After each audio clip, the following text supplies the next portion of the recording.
Bonjour mes chers élèves de la classe U6, j'espère que vous allez bien. Aujourd'hui, je vous propose une leçon sur la composition des mots et en particulier sur le préfixe et le suffixe. Alors, qu'est-ce qu'un préfixe?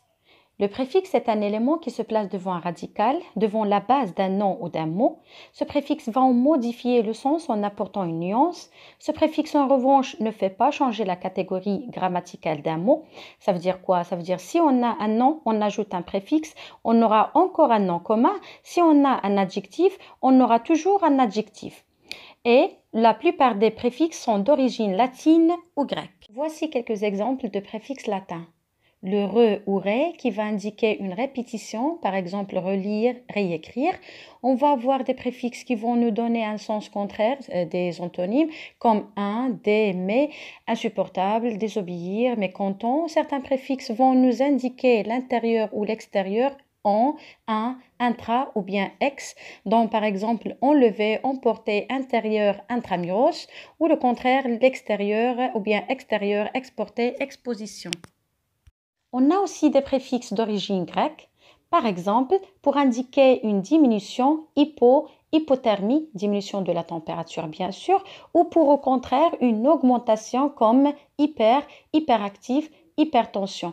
On a aussi beaucoup de nombres dont hexa, octo, déca, les mots qu'on utilise beaucoup en mathématiques, hexagone, octosyllabe, décamètre, et l'idée aussi de droit ou de correct comme dans orthographe, orthophoniste, orthopédiste.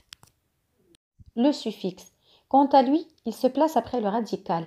Donc, le radical étant toujours la base d'un mot. Ce suffixe, lui, par contre, va modifier la catégorie grammaticale. C'est lui qui va déterminer la catégorie dans laquelle on place un mot. Donc, si c'est un nom, un verbe, un adjectif, un adverbe. Et il va également changer le sens du mot.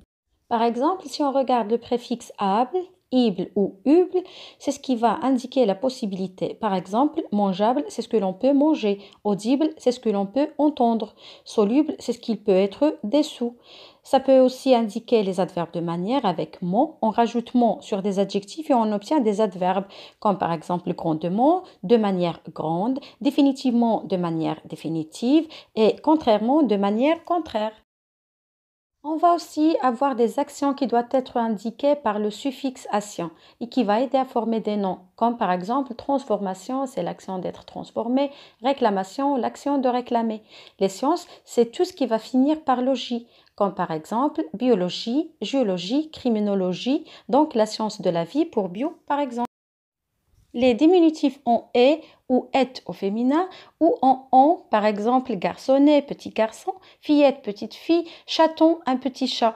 Pour l'écriture, ça sera le mot, le suffixe graphe ou graphie, par exemple dans orthographe ou dans géographie. En conclusion, on peut rappeler que sur le radical, on peut ajouter des préfixes devant le radical ou soit des suffixes qui se trouveront après le radical et que tous les mots qui sont formés à partir d'un même radical et sur lequel on va rajouter des préfixes ou des suffixes, ces mots-là sont rendus de la même famille. Voilà donc pour la leçon sur les préfixes et les suffixes. Je vous vois dans d'autres leçons. Merci et à très bientôt.